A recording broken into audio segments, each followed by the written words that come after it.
இயேசு கிறிஸ்துவில் எனக்கு பிரியமான சகோதர சகோதரிகளே, இன்றைய நாளிலே திருச்சபையானது புனித அன்னை தெரேசாவை நினைவு கூறுகின்றது. இந்த நாளிலே 4 வார்த்தைகள் முக்கியத்துவம் பெறுகின்றது.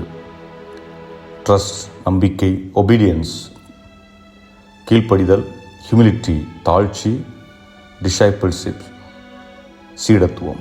இந்த 4 வார்த்தைகளும் உள்ளடங்கியதாக இருக்கின்றது. பொதுவாக வெற்றி பெற்ற மனிதர்கள் என்று சொல்லக்கூடியவர்கள் நம்பிக்கை உடையவர்கள். நம்பிக்கை என்பது என்ன? கடவுளோடு இருப்பது. கடவுளோடு இருந்தால் அனைத்திலும் வெற்றி பெற முடியும். ஆனால் இங்கு வெற்றி என்று சொல்வது செல்வாக்கை மையப்படுத்தவில்லை, பணத்தை குறிப்பிடவில்லை. மாறாக முதலாவது நாம் பார்த்த அந்த 4 வார்த்தைகள் நேர்மையாக இருப்பது, நம்பிக்கையுடன் இருப்பது, கீழ்ப்படிதல், தாழ்ச்சி, சீடத்துவம், இவற்றில் வாழ்வதுதான் வெற்றி.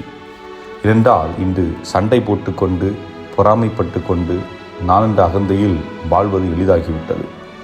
பிறரை கண்டுகொள்ளாமல் பிறரை அவமதிப்பது, இதுபோன்ற செயல்கள் எளிதாகிவிட்டது. ஆனால் வெற்றி என்பது ஒரு மனிதன் தன்னிலே நிலை கொண்டிருப்பது, தன்னுடைய மகிழ்ச்சியை மற்றவர்களுக்கு கடத்துவது, தானும் மகிழ்ந்திருப்பது, பிறரை மகிழ்ச்சிக்குள்ள உள்ளாக்குவது. அதுதான் அடிப்படை வெற்றி என்று சொல்லலாம். இன்றைய நாளிலே 2 நபர்கள் முக்கியத்துவம் பெறுகின்றார்கள்.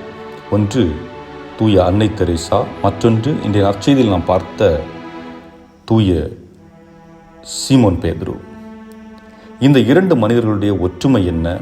இவருடைய பயணம் எங்கே அவர்களை அழைத்துச் சென்றது என்பதை நாம் பார்ப்போம். இருவரும் சாதாரண மனிதராக இருக்கின்றார்கள். ஒருவர் அன்னை தெரேசா அவர்கள் அல்பேனியா நாட்டிலே ஒரு சாதாரண பெண்மணியாக ஒரு குடும்பத்தில் வாழ்ந்து கொண்டிருக்கின்றார்.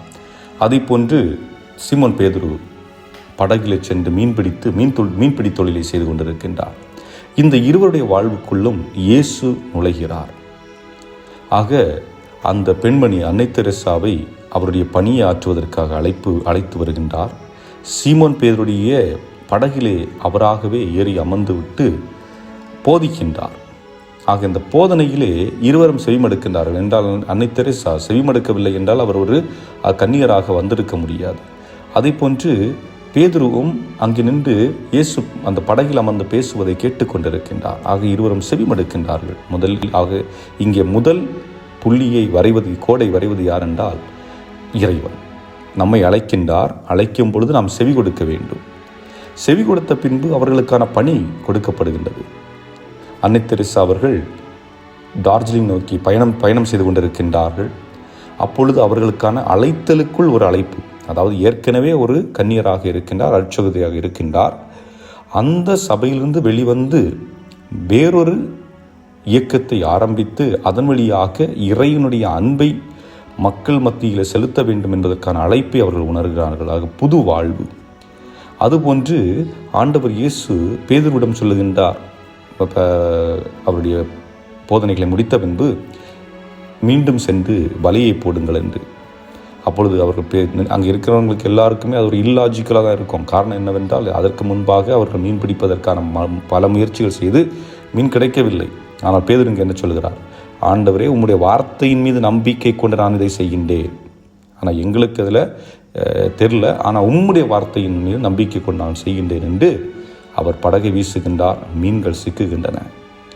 ஆக இறைவனுடைய வார்த்தையை கேட்டு நம்முடைய சிந்தனை அடிப்படையில் இல்லாமல் இறைவனுடைய சிந்தனை கேட்டார்போல் நாம் வாழுகின்ற பொழுது அங்கே வாழ்விலே பல மாற்றங்களும் பல புதுமைகளும் நிகழும் என்பதை இது சுட்டி காட்டுகின்றது. ஆக இருவரும் புது பயணத்தை மேற்கொள்ளுகின்றார்கள்.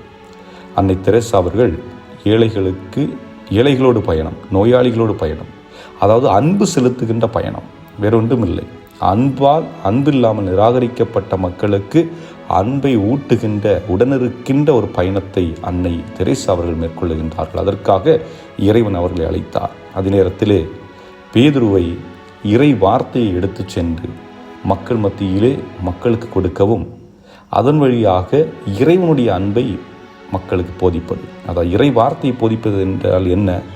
இறைவனுடைய அன்பை போதிப்பது. அவர் உங்களை நேசிக்கின்றார், அவர் உங்களை அன்பு செய்கின்றார், அவங்களோடு இருக்கின்றார், அவங்களை மீட்பார் என்று இயேசு செய்தவற்றையும் அவர் காண்பித்தவற்றையும் மக்களுக்கு எடுத்து சென்று தன்னுடைய உயிரையே இறுதியாக அர்ப்பணிக்கின்றார். ஆக அன்புக்குரியவர்களே, நாம் நம்முடைய வாழ்வில் வெற்றி பெற வேண்டுமென்றால் இத்தகைய பண்புகள் முக்கியம். இறை நம்பிக்கை, கீழ்ப்படிதல், தாழ்ச்சி, சீடத்துவம். சிந்தித்து பார்ப்போம். நம்மிடம் இருக்கிறது என்றால் நம்முடைய பயணம் சிறப்பாக சென்று கொண்டிருக்கிறது என்ற அர்த்தம். நம்மிடம் இல்லை என்றால் நாம் அதற்குரிய வரத்தை இறைவனிடம் கேட்போம், நிச்சயமாக கொடுப்பார்.